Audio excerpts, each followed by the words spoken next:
Vamos a comenzar.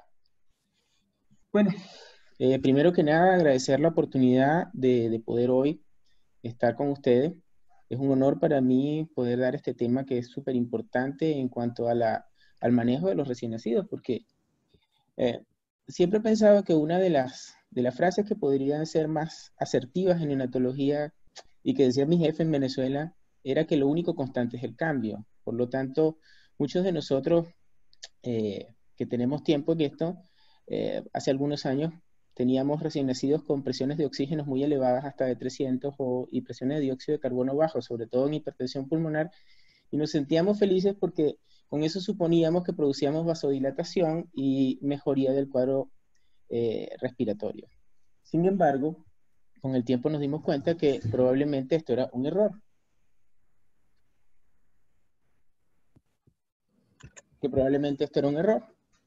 y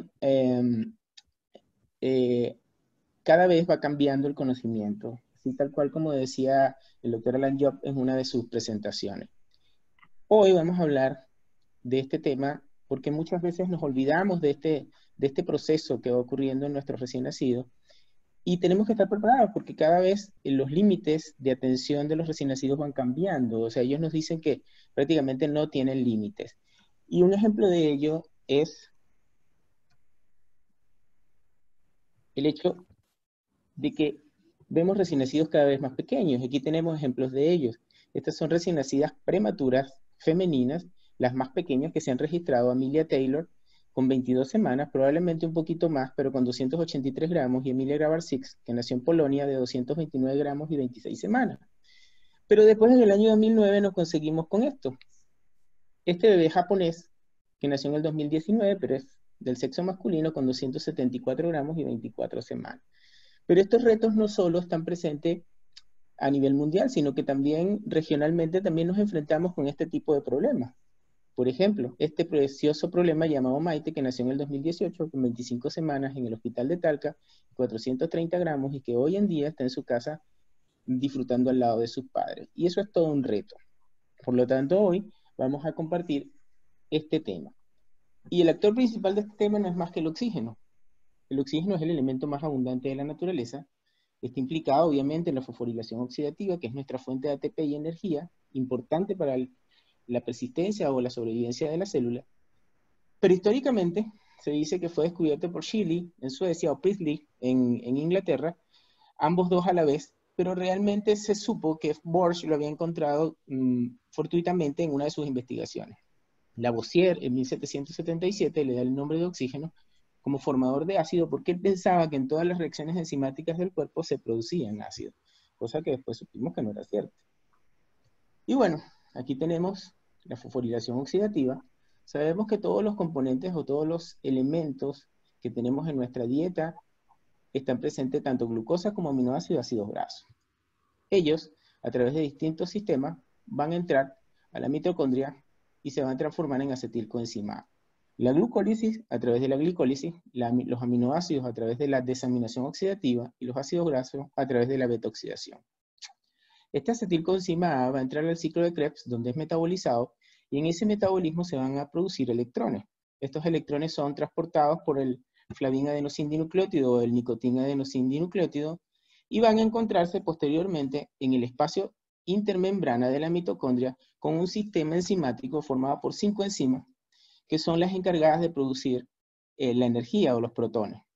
De la enzima 1 a la enzima 4, lo que hay es un gradiente donde los protones van pasando al espacio intermembrana, donde se va a producir un potencial transmembrana y finalmente a través de la ATPasa sintetasa, por potencial de membrana, va a traspasar otra vez hacia la mitocondria y el adenosín difosfato se va a transformar en adenosín trifosfato o ATP, que es el acúmulo de energía que vamos a tener para el resto de las funciones enzimáticas. El aspecto importante de esto es que el oxígeno, siendo tetravalente, va a absorber los electrones que se producen y finalmente se van a transformar en agua para que no se produzca un daño oxidativo. Sin embargo, sabemos que fisiológicamente un 2% de este oxígeno queda libre y se transforma en especies reactivas de oxígeno. Como consecuencia, la producción de energía total de la célula, en caso de la glucosa, puede producir 36 ATP y en el caso del ácido palmítico, que está presente en muchas de nuestras dietas, se transforma en 106 moléculas de ATP.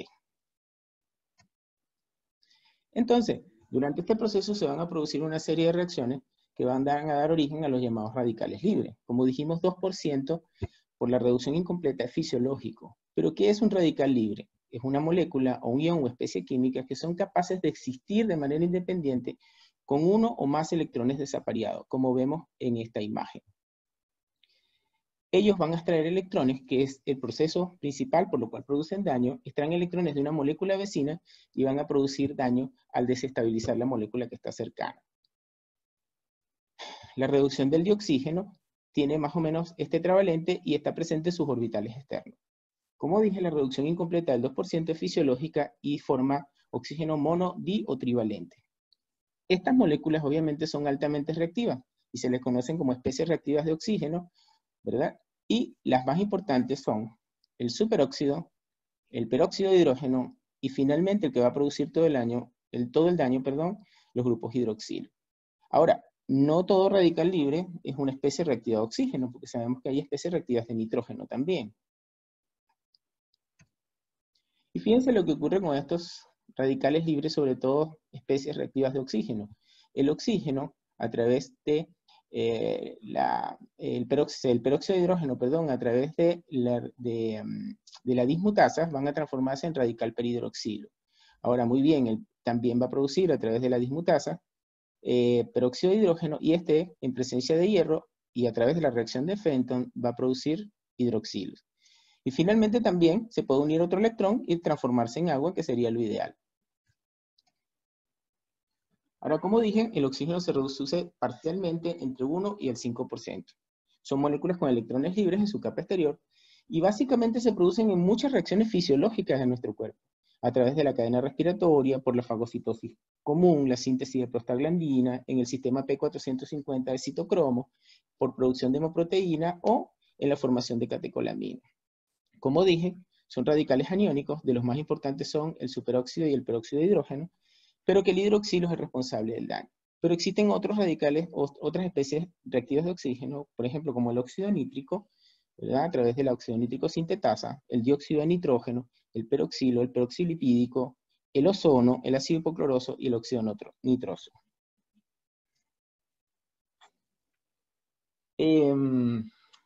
La cadena respiratoria mitocondrial produce un 2% de esto de peróxido de superóxido y peróxido de hidrógeno. Como dije, está producido por muchas zonas, sobre todo en membranas nucleares a través de peroxisomas y citocromos P450, y a través de enzimas solubles como la xantinoxidasa, la aldeína oxidasa, las flavoproteínas oxidadas y el triptofano oxidasa son metabolizados. También, como dije, moléculas como la dopamina, la adrenalina y la flavina, y las hidroxiquinonas pueden producir superóxido y peróxido de hidrógeno. Este puede tener dos sentidos.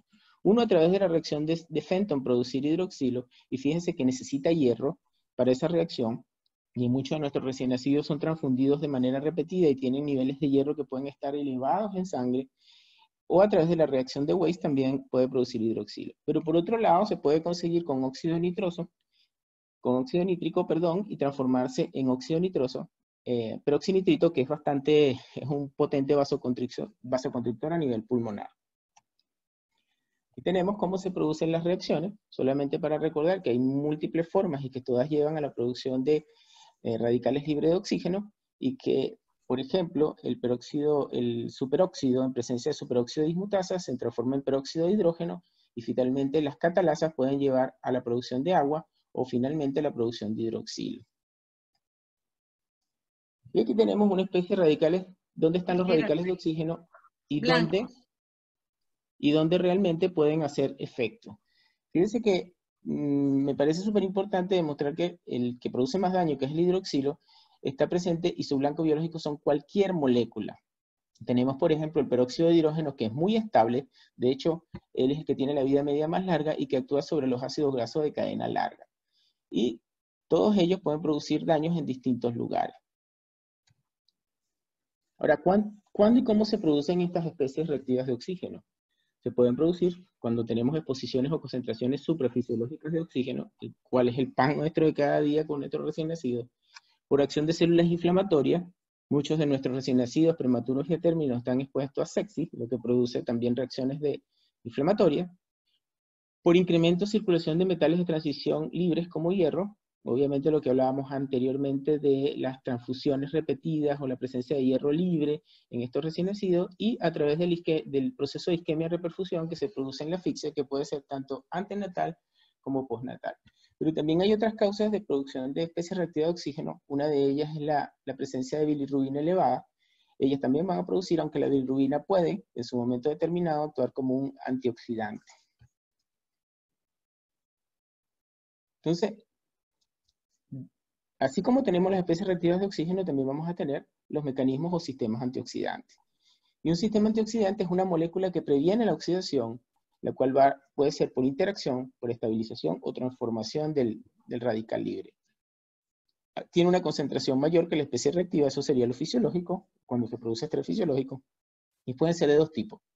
Con una estructura compleja y alto peso molecular, desde el punto de vista, estas serían las enzimas, y con menor tamaño y bajo peso molecular tendríamos otras sustancias como la vitamina E, el ácido ascórbico, el glutatión reducido, el ácido úrico, los carotenos y los compuestos fenólicos. Desde el punto de vista de las enzimas tendríamos varias de ellas. El glutatión, de su forma reducida, puede unirse a otra molécula cediendo 2 electrones y es un excelente marcador clínico. La superóxido dismutasa, que produce la dismutación de oxígeno a peróxido de hidrógeno, pero necesita la presencia de cobre y zinc. Las catalasa, que dismuta y peroxida a 2 moléculas de peróxido de hidrógeno, dando origen al agua, y es una reacción relativamente rápida. La glutatión peroxidasa, que elimina hidroperóxidos y peróxidos orgánicos, oxida el glutatión, y son dependientes también de selenio. Otros sistemas, tenemos las glutarredoxinas, la tiorredoxinas, la perorredoxina y las hemoxidenasas, que son las hemoxidenasa, esta última, que le quita el factor pro-inflamatorio al EN. Tenemos el ácido ascórbico, que tiene bajo peso molecular, actúa sobre el superóxido y el peróxido de hidrógeno, sobre el oxígeno singulet, y es dependiente de glutatión reducido. La vitamina E, que es un captador de electrones en su última hélice, ella tiene un electrón libre y por lo tanto puede captar electrones de moléculas oxidadas. La vitamina A, las transferrinas, la ceruloplasmina y la ferritina, las cuales fijan metales, los carotenoides, que son antimutagénicos, la melatonina, que veremos más adelante, otras sustancias como el exelen, la N-acetilcisteína, el Producol y la penicilamina también actúan como especies antioxidantes. Ahora, finalmente, ¿cómo se produce el estrés oxidativo? ¿Qué es el estrés oxidativo? Es una agresión oxidativa que producen especies reactivas de oxígeno sobre las moléculas orgánicas. Y lo que básicamente ocurre es un desequilibrio entre la producción y neutralización de radicales libres a favor del primero. Esa es la definición típica de Helmut Zeiss. Y aquí pueden ver, por ejemplo, lo que va ocurriendo cuando se liberan los radicales libres y dónde van haciendo efecto en distintos lugares. Ahora, ¿qué es lo que produce este estrés oxidativo? Bueno, uno de sus principales puntos de ataque es la membrana celular. Y lo que altera es la fluidez de la membrana celular. Y puede incluso producir disrupción de proteínas de membrana, que eso pueden ser transportadoras, y peroxidación lipídica, a través, por ejemplo, del hidroperoxilo.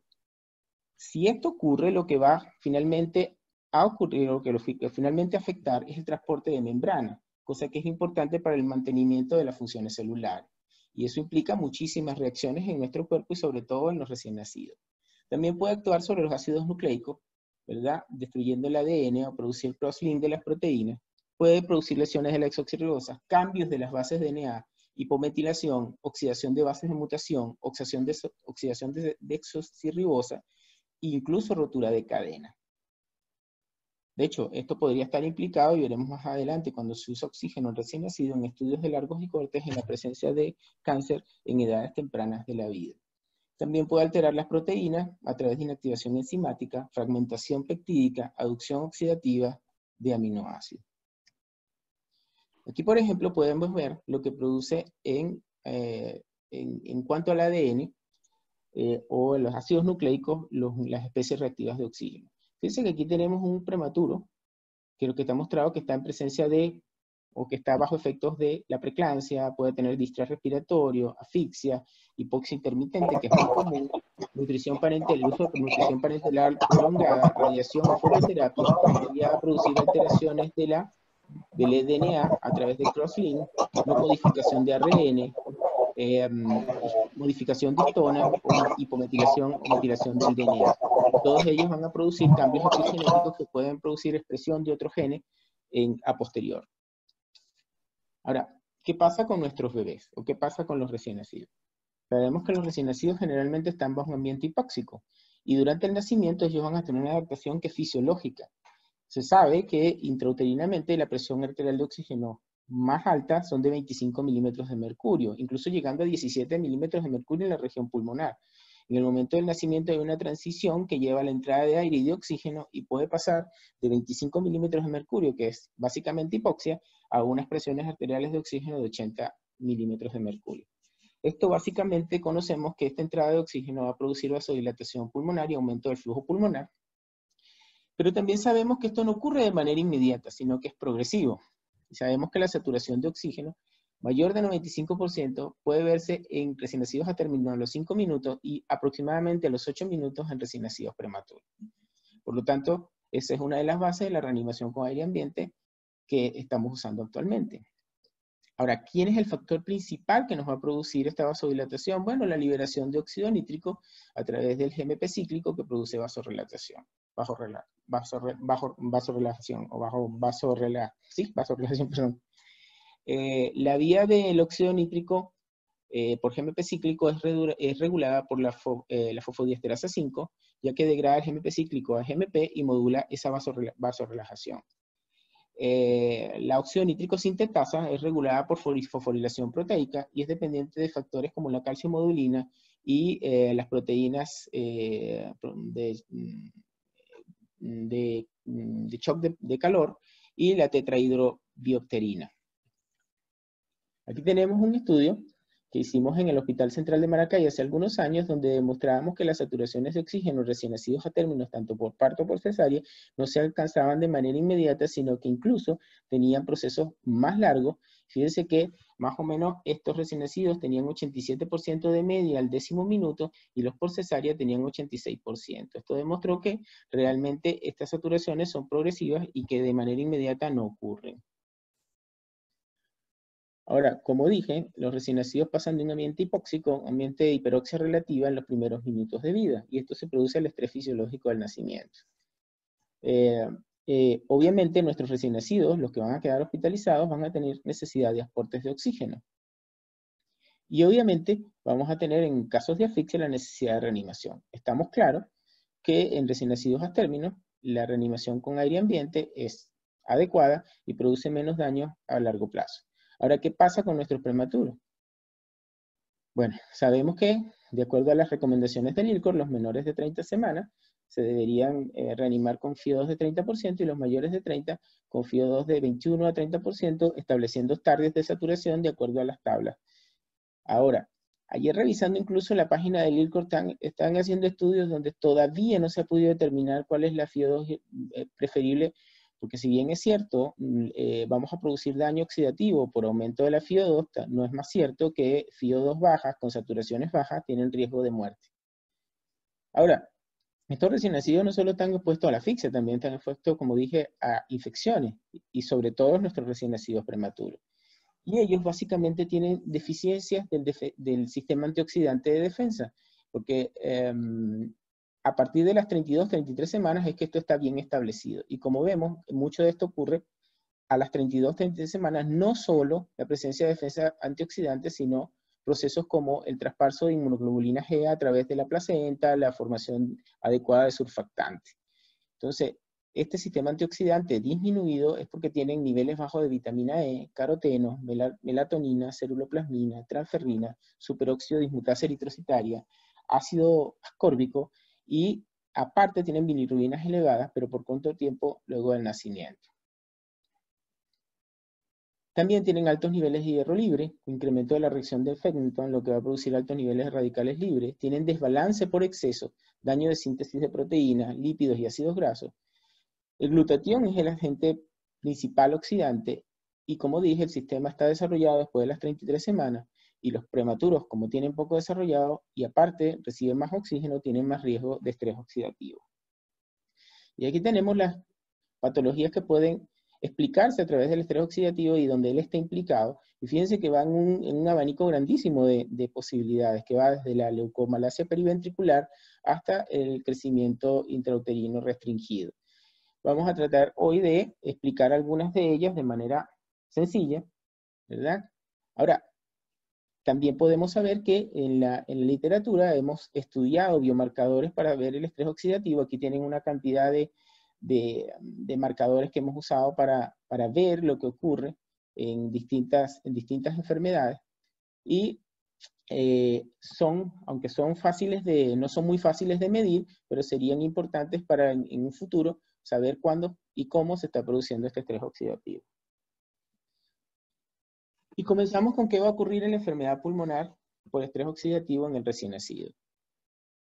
Aquí tenemos lo que ocurre durante un proceso de estrés oxidativo. Aquí tenemos una célula endotelial y una célula vascular muscular, ¿verdad? De un vaso sanguíneo a nivel pulmonar, y vemos que las mitocondrias en presencia de hiperoxia van a producir grandes cantidades de peróxido de hidrógeno, ayudadas por la xantinoxidasa y la NADPH oxidasa o NOx, y ellos en presencia de superóxido de dismutasa se van a transformar en peróxido de hidrógeno. El superóxido, aparte, en presencia de desacoplamiento de la enzima óxido-nítrico sintetasa, va a transformar el superóxido en peróxido de nitrito, que también va a producir vasoconstricción pulmonar. Ahora, el anión superóxido tiene una vida relativamente corta y es muy inestable. Ahora, el peróxido de hidrógeno tiene una vida mucho más larga y puede transfundir a través de las membranas permeables, a través de las acuaporinas y traspasar y producir más daño.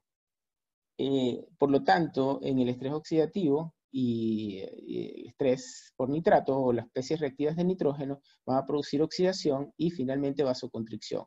El peróxido de hidrógeno es un potente vasoconstrictor y el peroxinitrito también.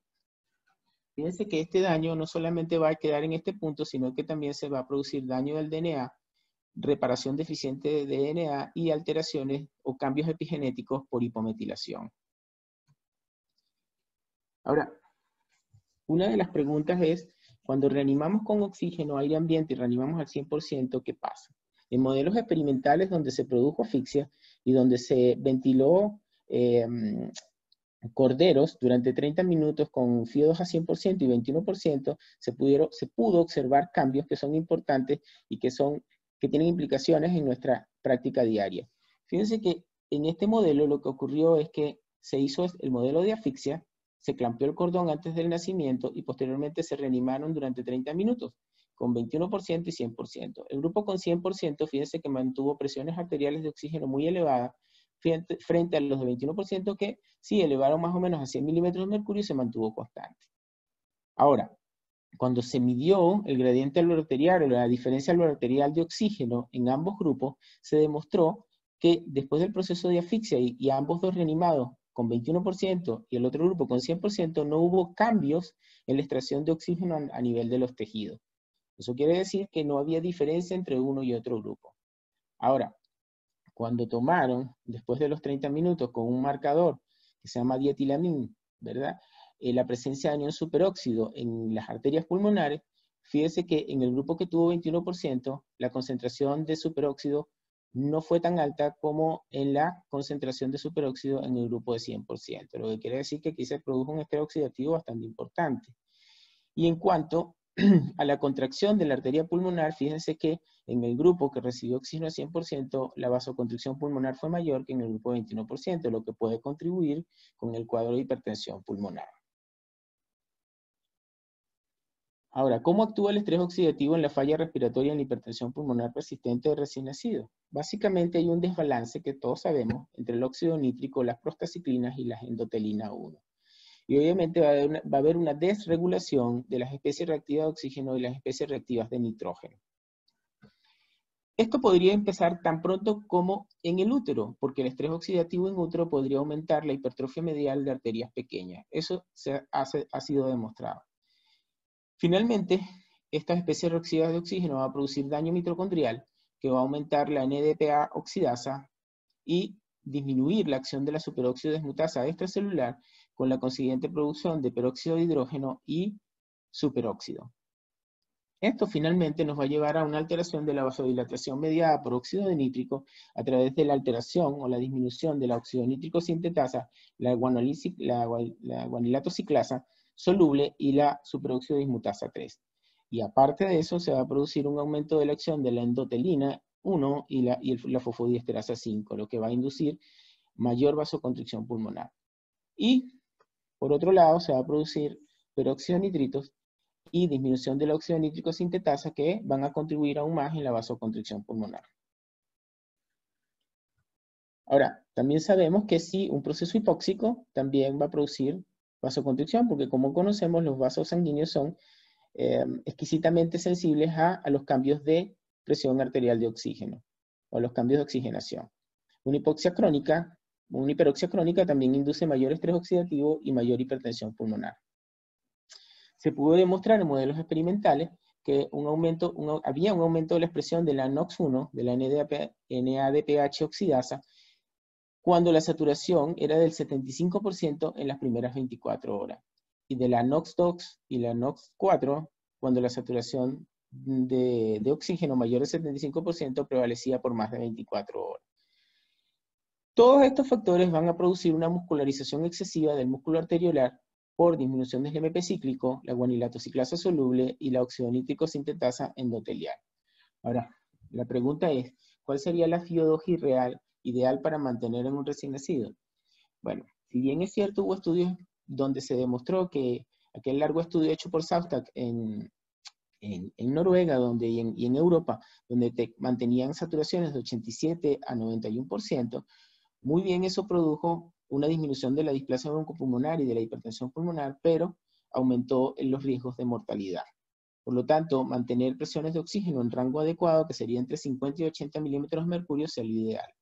Sabemos, por ejemplo, que la saturación en 85% corresponde a una presión arterial de oxígeno de 50 milímetros de mercurio, y que esa presión arterial de oxígeno de 50 milímetros de mercurio corresponde a una presión intracelular de 35 milímetros de mercurio, que es la presión intracelular de oxígeno necesaria para que se mantenga la fosforilación oxidativa y no se produzca apoptosis. Aquí tenemos cómo se produce la hipertensión pulmonar y cómo actúa el estrés oxidativo en ella. Sabemos que hay distintas formas de que se produzca la hipertensión pulmonar en nuestros bebés. Una de ellas es el síndrome de aspiración meconial, que va a producir factores inflamatorios mediadores, por ejemplo, interleuquina. La inflamación presente en la sepsis también podría ser una causa de ella. La suplementación de altas concentraciones de oxígeno o el uso de óxido nítrico inhalado, pero de manera subóptima, podrían llevar a producción de peróxido de nitrito, lo que va a llevar a vasoconstricción pulmonar y va a producir shunts extrapulmonares de derecha a izquierda a través del foramen oval permeable y del ductus arterioso persistente. Pero por otro lado, la hipoxemia también va a llevar a vasoconstricción, lo que va a alterar el gradiente arterial de oxígeno, disminuyendo el flujo pulmonar de oxígeno a través de la vena pulmonar y produciendo menor presión de oxígeno, o sea, más hipoxemia. Todo este proceso también podría estar implicado en tanto el síndrome de aspiración meconial a través de interleuquina o el peroxinitrito, pueden producir inactivación de surfactante y empeorar el cuadro respiratorio. Por lo tanto, como vemos aquí también en el lado derecho, podemos ver cuáles serían las estrategias para minimizar la hipertensión pulmonar persistente. Todos sabemos que el uso de óxido nítrico inhalado va a producir una vasodilatación reactiva y muy buena. Mantener el mantenimiento de una saturación de oxígeno preductal que sea adecuada, el uso de surfactante exógeno, ¿verdad? El uso de vasodilatadores pulmonares, la transfusión fetal, o sea, ese tiempo del clampeamiento del cordón que sea adecuado para una transfusión fisiológica durante el nacimiento. Sabemos que el uso de esteroides antenatales también disminuye los riesgos de hipertensión pulmonar, aparte de estabilizar y ayudar a la expresión de la liberación de surfactante. Y también tenemos algunas sustancias o algunos antioxidantes en terapias preclínicas que no son fáciles de usar, como la superóxido dismutasa recombinante, la catalasa o la posimina. Ahora, en la displasia broncopulmonar, ¿qué ocurre? Dentro del útero, sabemos que, o como dijimos, el pulmón está en presencia de hipoxia. Y existe un factor inductor de hipoxia, que es este que está aquí, que regula la producción de factor de crecimiento endotelial vasogénico y la producción de óxido nítrico, permitiendo el crecimiento del parénquima en los vasos pulmonares. Al momento del nacimiento se produce una hiperoxia relativa y esto va a hacer que el factor inductor de hipoxia sea degradado y va a alterar la producción de factor de crecimiento endotelial vasogénico y óxido nítrico. Por eso es importante saber la FIDO de la reanimación en prematuro, cosa que, como ya dijimos, no está bien establecida. Ahora, todos sabemos que en un momento determinado vamos a tener que suplir de oxígeno o mantener niveles elevados de oxígeno para mantener una saturación adecuada, y esto nos va a llevar a una hipoxia en todas nuestras unidades de cuidados intensivos neonatales. Eso lo vivimos a diario. Fíjense que este estudio del NEOPROM demostró, por ejemplo, que fue muy larga data, que cuando se mantenían saturaciones de 85-89%, ¿sí? Efectivamente disminuyó la displasia broncopulmonar y la retinopatía de la prematurez, pero también aumentó la mortalidad y la enterocolitis necrotizante. Ahora, saturaciones de 91-95% serían lo ideal en el mantenimiento de nuestros pacientes. Sin embargo, sabemos que por encima del 95%, nuestros oxímetros de pulso no podrían determinar cuánta hiperoxia existe. Por lo tanto, hay que tener una estrecha vigilancia de presiones arteriales de oxígeno en nuestros gases. Dicho sea de paso, no es solamente ver nuestras presiones arteriales de oxígeno, sino que no es adecuado solamente observar los gases de hecho, sino deberíamos calcular tanto el índice de oxigenación como el gradiente arterial de oxígeno, porque no es lo mismo mantener presiones de oxígeno, arteriales de oxígeno de 80 milímetros de mercurio con FiO2 de 90%, lo que indica que hay gradientes muy elevados, probablemente por encima de 400 milímetros de mercurio, y eso obviamente nos refleja una fuerte alteración de la ventilación-perfusión. Por lo tanto, es importante siempre tomar esos parámetros en cuenta. Incluso sabemos que cuando tenemos que usar ventilación de alta frecuencia, debemos calcular el gradiente para definir si debemos pasar a otro tipo o modo ventilatorio o otra ayuda, por ejemplo, óxido nítrico o utilización de membrana extracorpórea. Lo que sí estamos claros es que saturaciones de 97-100% jamás deberíamos mantenerlas, y eso deberíamos estar claros. Eso es súper importante que estemos pendientes de ese proceso. Aquí tenemos lo que ocurre en la displasia broncopulmonar. Y fíjense que en la displasia hay distintos factores. La insuficiencia placentaria es un factor importante, ¿verdad? Que lleva o que puede ocurrir en parto prematuro. También tenemos que el crecimiento fetal restringido es un factor asociado. Obviamente la ventilación mecánica invasiva prolongada. Pero otros factores que a veces olvidamos, como este que está aquí, que es el factor, es la restricción de crecimiento postnatal o RCIU, ¿verdad? Postnatal, y esto se debe a que no estamos alimentando adecuadamente a nuestros recién nacidos, es importante tenerlo en cuenta. Todos estos factores van a producir estrés oxidativo, liberación o alteración del factor de crecimiento de fibroblastos con una alteración de la vascularización y posterior daño de la alveolización, la liberación de factores de crecimiento de fibroblastos o de granulocitos, perdón, o el factor de crecimiento de fibroblastos que también está implicado en que finalmente ocurra un proceso de remodeling vascular, y este remodeling vascular alterar también la alveolización y finalmente terminar en lo que conocemos como displasia broncopulmonar.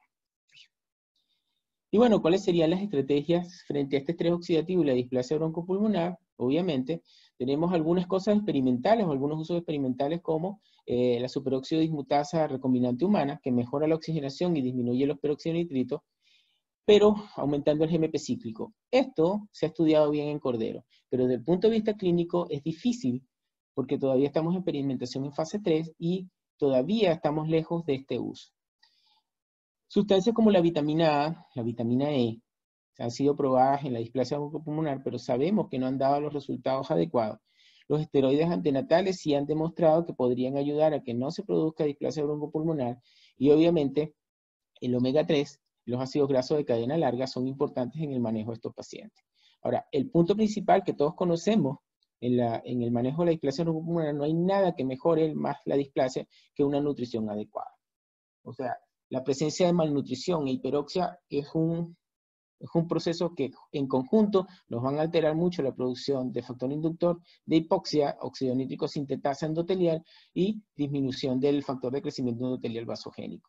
Por lo tanto, el punto principal de la displasia broncopulmonar o de la prevención de la displasia es, como todos sabemos, una ventilación adecuada y gentil, la disminución de nuestros niveles de oxígeno y una nutrición de manera precoz y adecuada. Precoz no significa violenta ni agresiva. Ahora entramos en cómo se expresa el estrés oxidativo en la sepsis neonatal.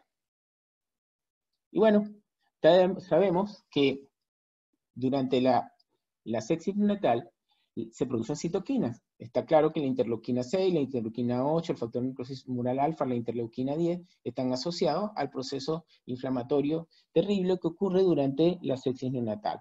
Ahora, estas citoquinas está demostrado que pueden inducir este factor nuclear de cadenas ligeras, estimulador de células B, sobre todo en modelos experimentales en ratones infectados con estreptococos betamolíticos del grupo B. Este factor nuclear de cadena ligera es un potente transcriptor que unido al DNA induce a genes o a la expresión de genes como el de la óxido nítrico sintetasa y la ciclooxigenasa 2, aumentando entonces la producción de óxido nítrico y superóxido. Estos a su vez las citoquinas a su vez también inducen las NOx, o sea la NADPH oxidasa, aumentando aún más la producción de superóxido. Y fíjense que en otros modelos experimentales, pero con lipopolisacáridos de membrana de gérmenes gram negativos, también se produjo una sobreexpresión de la NADPH oxidasa con producción de superóxido.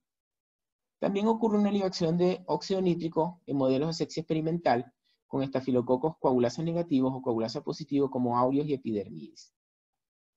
El óxido nítrico y las especies reactivas de oxígeno que van a producir, obviamente sabemos que daño mitocondrial con alteración energética y superproducción de peroxinitritos. Y fíjense que en nuestros prematuros van a tener una mezcla de acciones. No solamente están conectados a ventilación mecánica con displasia broncopulmonar, sino que muchos de ellos también están desarrollando sepsis y esto va a aumentar aún más el estrés oxidativo en ellos. Aquí tenemos algunos marcadores que pueden ser utilizados, ¿verdad?, en la sepsis neonatal. Esta es la referencia, donde podemos ver cómo se pueden incrementar o cómo se ha sido la santinoxidasa, la creatinfosfoquinasa, la superóxido inmutasa, la glutatión peroxidasa y otros marcadores y cómo se aumentan durante la sepsis. Aquí les dejo esta referencia si la quieren revisar. Y esto también me pareció súper importante. ¿Cómo actúa el estrés oxidativo sobre la sepsis y la microbiota intestinal? Resulta que sabemos que durante la sepsis hay genes inductores proinflamatorios y de estrés oxidativo. Ahora, cuando se dejó en régimen cero o en modelos experimentales sin alimentación a estos ratones, se demostró que se produce una disbacteriosis. O sea, va a haber predominio de enterobacterias sobre bacteroides y bifidobacterias, lo que va a permitir que haya una colonización excesiva y la producción incluso de enterocolitis necrotizante. Por lo tanto, la alimentación o evitar la alimentación en los primeros días de vida podría ser un factor no protector, o sea, incluso favorecer el estrés oxidativo. Incluso en pacientes con crecimiento fetal restringido podría ocurrir lo mismo, porque lo que estamos haciendo es que la colonización de este tipo de bacterias ocurre de manera más rápida. En recién nacidos de bajo peso también hay sobreexpresión de genes proinflamatorios y en recién nacidos con sepsis hay sobreexpresión de genes como el del factor necrosis tumoral alfa y la interleuquina 1 beta.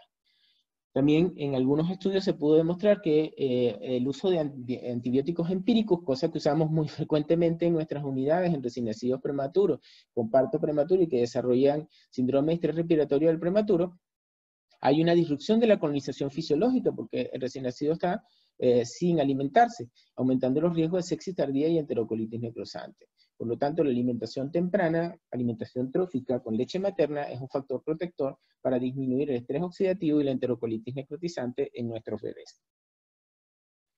Ahora, se han usado algunas estrategias antioxidantes en el manejo de la sepsis neonatal, algunas de ellas con buenos resultados, otros todavía no son tan concluyentes, pero por ejemplo hemos usado melatonina o se ha usado melatonina, que es un antiapoptótico, antiinflamatorio y antioxidante, y él va a estimular las catalasas, la superóxido inmutasa, la glutatión peroxidasa y el glutatión reducido. La pentoxifilina disminuye el glutatión y va también a disminuir el factor de necrosis tumoral alfa, actuando como antioxidante antiinflamatorio. Yo recuerdo que hace algunos años en nuestro hospital tuvimos la oportunidad de empezar un ensayo clínico muy cortico donde utilizamos pentoxifilina. El problema es que como la sepsis es un proceso multifactorial y que recibe múltiples tratamientos, determinar que la pentoxifilina fue realmente efectiva para disminuir la mortalidad no es tan fácil. También tenemos el uso de lactoferrina más probiótico, y la lactoferrina sabemos que está presente en la leche materna, y el uso de probióticos pueden disminuir la enterocolitis necrotizante. El uso de vitamina E, aunque es un excelente antioxidante, aumentó los riesgos de sepsis neonatal en algunos estudios clínicos. El edavarone, que también es una posibilidad potencial en nuestro manejo clínico, se comporta como un carroñero de radicales libres, o sea, evitando que ellos estén presentes. Y también tenemos antagonistas de los receptores de endotelina 1 que se han usado. A continuación les voy a mostrar algunos ensayos clínicos donde se pudo usar, por ejemplo, la melatonina a dosis de 20 miligramos kilogramo peso oralmente cada 12 horas.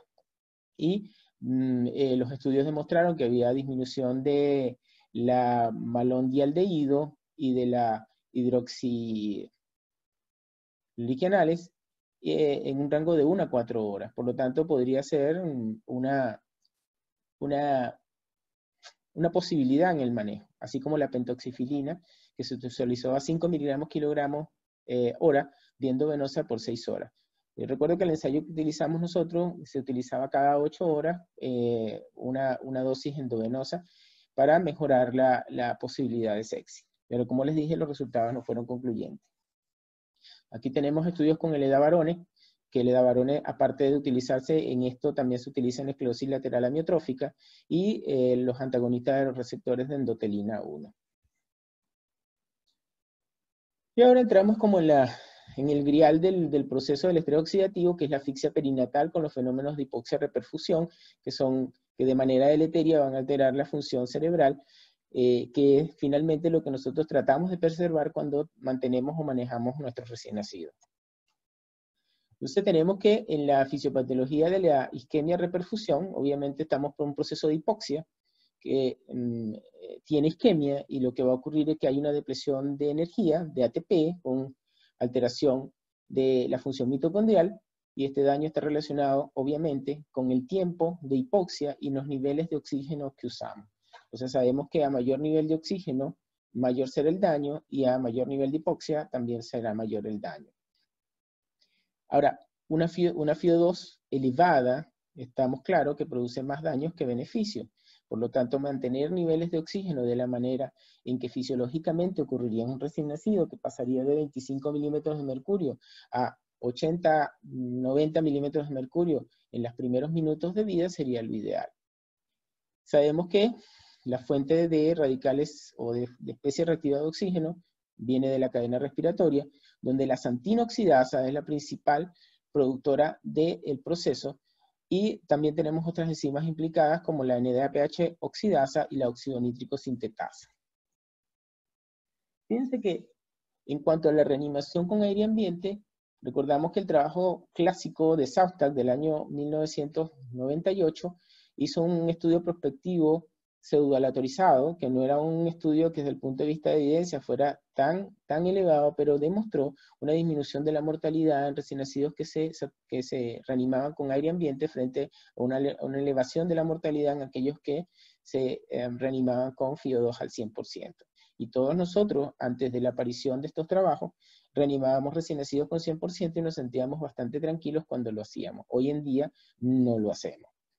Pero uno de los problemas principales es que muchas veces, o como dicen las normas, reanimamos con mezcladores o blender, con FiO2 que deberían ser adecuadas, pero en muchos de nuestros centros, después de utilizar un mezclador en el área de sala de partos, de atención inmediata, cuando trasladamos nuestros recién nacidos a nuestras unidades, también los trasladamos con el Neopaf, pero si no tenemos un blender, estamos trasladando con FiO2 de 100%, lo cual produce más daño que beneficio, porque finalmente cuando desconectamos a este bebé del Neopaf de manera abrupta para pasarlo al ventilador, hacemos cambios de presiones arteriales de oxígeno que llevan a vasoconstricción pulmonar, a cambios de la circulación cerebral, a cambios de la concentración de oxígeno intracerebral y daño excesivo.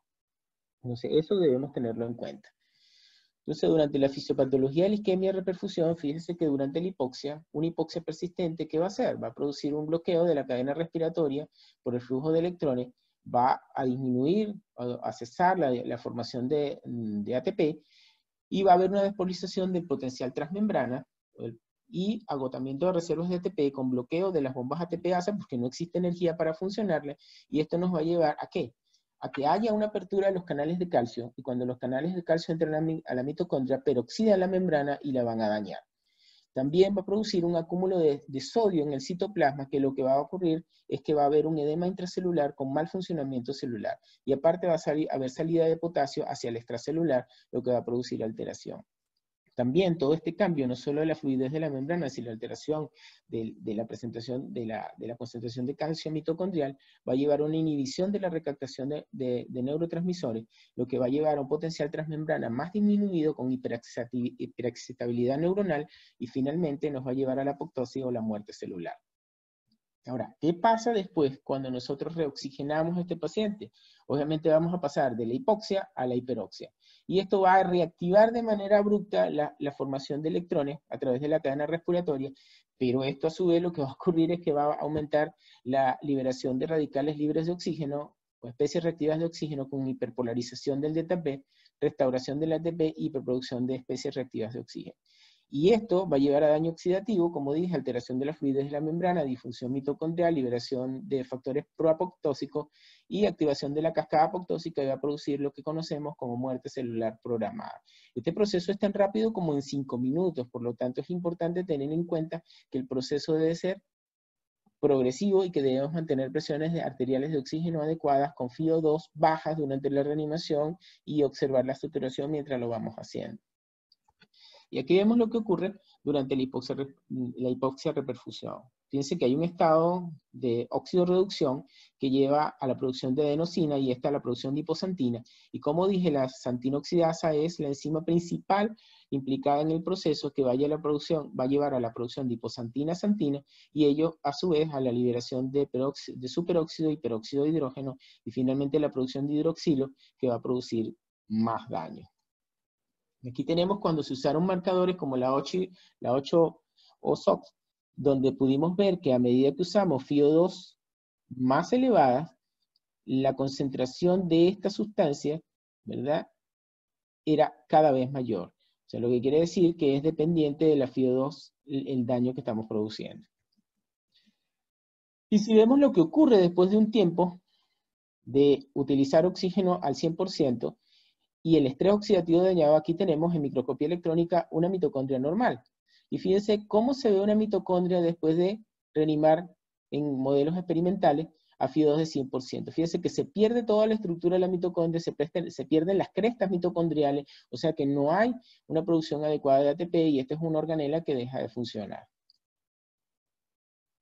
Ahora, ¿qué pasa en la encefalopatía hipoxíquico-isquémica? Sabemos que hay varias fases. ¿Y cómo explicar esto frente al estrés oxidativo? Es un proceso interesante. Fíjense que lo primero que ocurre es una disminución de flujo cerebral con hipotensión arterial, hay pérdida de la autorregulación de la circulación cerebral. Y esto lleva a un proceso de isquemia, hipoxia y obviamente a fallo energético. Como hay fallo energético, la glicólisis aeróbica se transforma en glicólisis anaeróbica y se produce una gran producción de ácido láctico, aparte de depresión de adenosín trifosfato, con acumulación de calcio intracelular, como dije antes, sodio y agua, lo que lleva a edema intracelular, inhibición de la recaptación de neurotransmisores, lo que va a llevar a hiperexcitabilidad, y esto finalmente va a hacer que haya mayor entrada de calcio en el interior celular, y esto va a producir activación de lipasa, la oxidonítrico sintetasa, la mayor producción de radicales libres, mayor difusión mitocondrial y producción de sustancias apoptogénicas. Esto ocurre durante las primeras 6 horas en lo que se conoce como fase 1 de la enterocolitis. Después tenemos una fase 2 que va de 6 a 48 horas, donde se va a mantener esta excitotoxicidad con alteración de potencial transmembrana, empeoramiento de la función mitocondrial, mayor estrés oxidativo, y se va a producir alcalosis intracelular. Y finalmente, la fase 3, que puede durar de días, semanas, incluso meses, que son los que van a producir los daños a largo plazo, inflamación con cambios epigenéticos, alteración de expresión genética, ¿verdad?, y mutaciones, alteración del crecimiento axonal, incluso produce alteración de la producción de de fingomielina, va a producir una neurogénesis adecuada y obviamente una sinaptogénesis adecuada con la producción de los daños, tanto motores como cognitivos en nuestros bebés. Y aquí un resumen de lo que ocurre durante la encefalopatía hipóxica. Como vemos aquí, el flujo sanguíneo cerebral disminuye, alteración de las reservas energéticas, acumulación de ácido láctico, con alteración de neurotransmisores, apoptosis, daño celular y liberación de mayor cantidad de radicales libres. Y como sabemos, uno de los neurotransmisores mayor implicados en la encefalopatía hipóxico-isquémica es el glutamato, que va a producir alteración del transporte de iones a través de la membrana.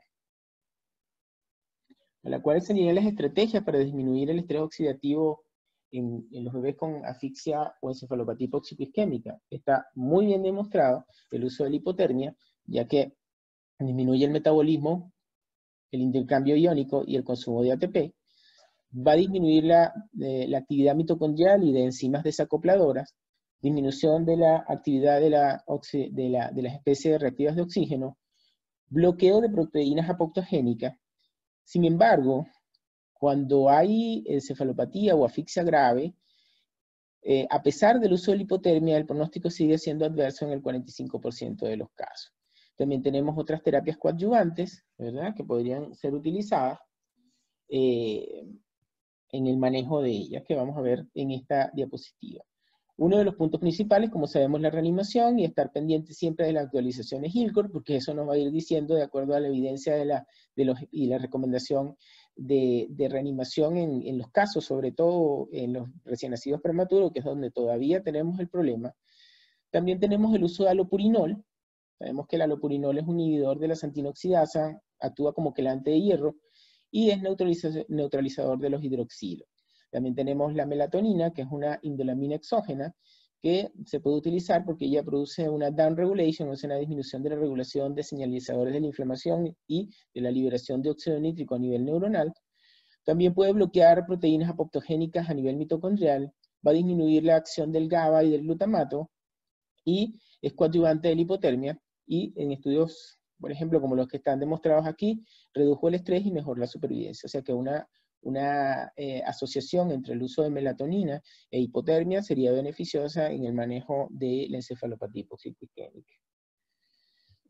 También vamos a entrar en la fase final de las últimas patologías, como es la retinopatía de la prematurez. Todos sabemos que dentro de la patogénesis de la retinopatía existe estos cambios de hiperoxipoxia, y esto va a producir una inhibición de la vascularización.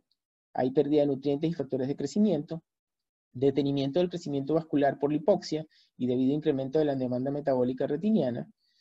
Una retina hipóxica va a estimular el factor de crecimiento de fibroblasto vasogénico 1 y eritropoyetina, produciendo neovascularización, y esto va a producir que, si es de manera excesiva, va a producir un levantamiento de la retina, como por ejemplo en la enfermedad plus.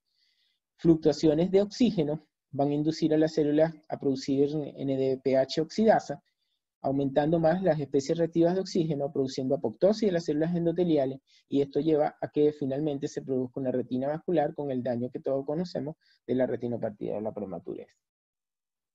En cuanto a la enterocolitis necrosante, sabemos que hay factores patogénicos, por ejemplo los lipopolisacáridos bacterianos de las bacterias gram negativas incrementan la liberación de especies reactivas de oxígeno por activación de la óxido nítrico sintetasa eritrocitaria.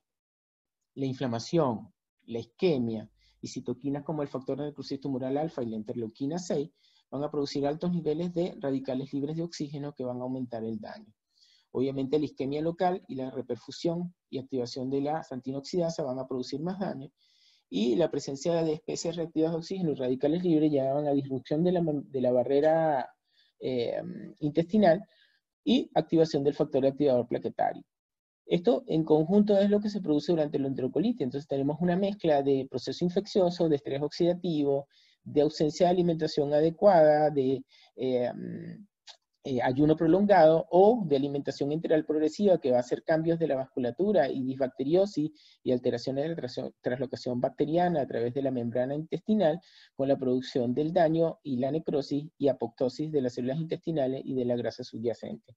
Sabemos entonces que esto va a producir un efecto devastador sobre el intestino de nuestros recién nacidos, sobre todo en los más prematuros, donde nos va a llevar a un proceso que puede ocurrir incluso empeoramiento de nuestro cuadro clínico, un paciente que ya está de manera grave y la muerte del paciente.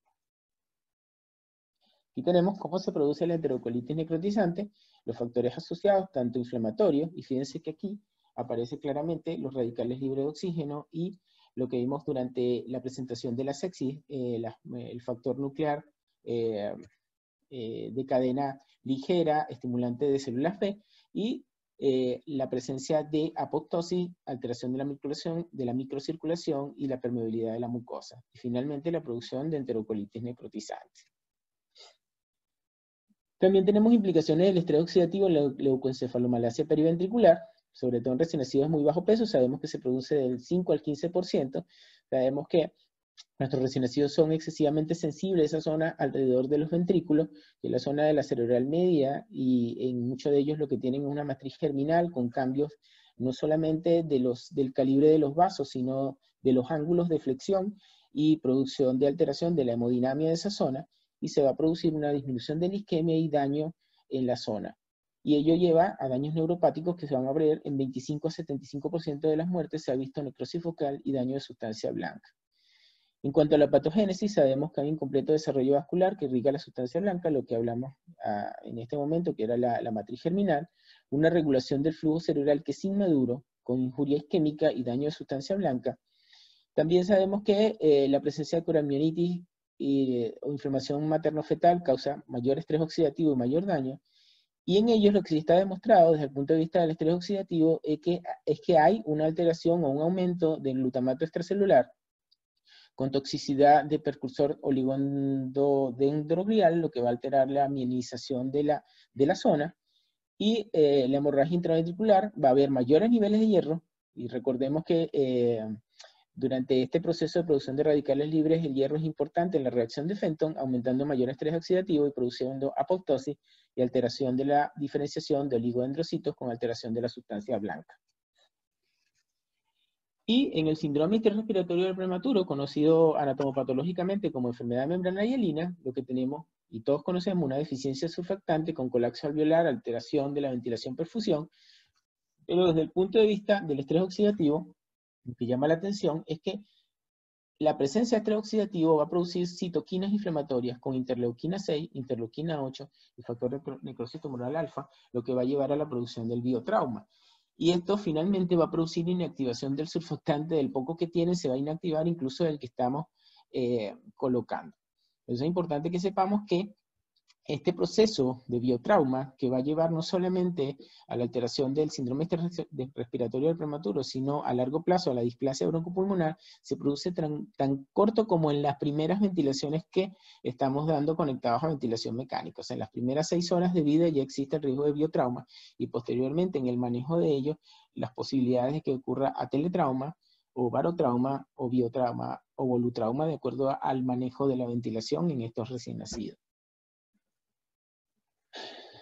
Bueno, y finalmente, bueno, agradecerles por haberme escuchado. Sé que es un tema bastante denso, de mucha biología molecular, pero que es importante que estemos pendientes del manejo de la oxigenación en nuestros bebés, tanto prematuros como a término.